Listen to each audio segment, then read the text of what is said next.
સુરત શહેરના પાલ વિસ્તારમાં અલગ અલગ દેશોના વિઝા આપવાના નામે 2 કરોડ 13 લાખની છેતરપિંડી કરનાર વરુણ રાજુભાઈ પરમારની પાલ પોલીસે ધરપકડ કરી।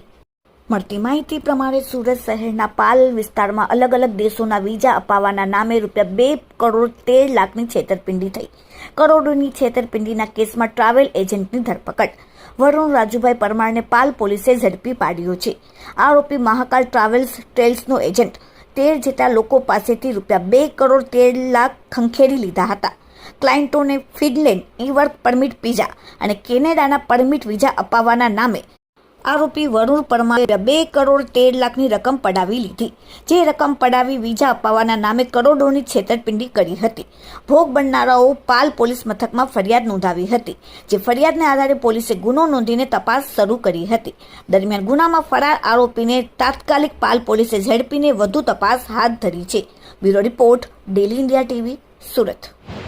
પાલ પોલીસ સ્ટેશનની અંદર વિઝા ફ્રોડનો કેસ પાછલા દિવસમાં રજીસ્ટર કરવામાં આવેલ હતો, જેમાં કુલ 23 જેટલા અલગ અલગ ક્લાયન્ટ્સના 39 લાખ રૂપિયા લઈ જે પરમિટ વિઝા છે એ આપવામાં આવેલ ન હતા। જેની અંદર અગાઉ એક આરોપીની ધરપકડ કરવામાં આવેલી હતી। આ ગુનાની તપાસ હાલ પાલ પોલીસ સ્ટેશનમાં ચાલુ છે।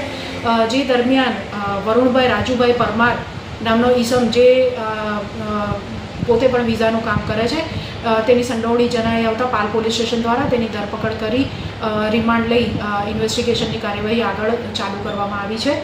આ ગુનાની વિગત જોઈએ તો વરુણભાઈ રાજુભાઈ પરમાર જે છે તેમણે લગભગ 13 જેટલા અલગ અલગ ક્લાયન્ટ્સ પાસેથી ફિનલેન્ડ અને કેનેડાના વિઝા અપાવવાના બહાને 2 કરોડ 13 લાખ રૂપિયા જેટલી માતબર રકમ કેશ તથા પોતાના એકાઉન્ટમાં લઈને આ જે ક્લાયન્ટ્સ છે તેમને કોઈપણ પ્રકારના વિઝા ઈ પરમિટ વગેરે પૂરા પાડેલ ન હતા।